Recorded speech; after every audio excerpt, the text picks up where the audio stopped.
Itinanggi ni Chairman George Erwin Garcia ang pahayag ni Congressman Rodante Marcoleta hinggil sa umano'y isang offshore account ng COMELEC chief sa Cayman Islands. Ayon kay Garcia, hindi mangyayari na makapagbukas siya ng account sa ibang bansa dahil bukod sa maraming requirement, mahirap din makapunta doon.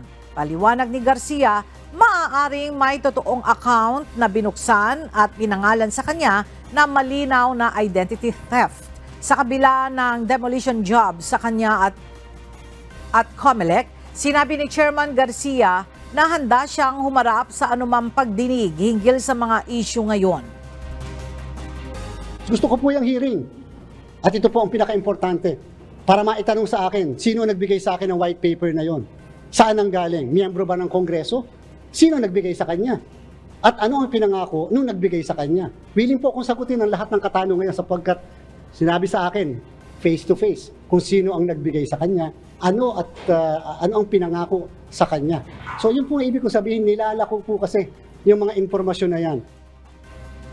Hamon pa ni Garcia sa mga mag-aakusa, panumpaan ang kanilang akusasyon para pwedeng magkaroon ng pananagutan o makasuhan ng perjury kung nagsisinungaling. Inaasahang maglalabas ng bagong waiver at sulat sa Money Laundering Council anti-MNO si Garcia para ma-verify ang sinabing bagong account.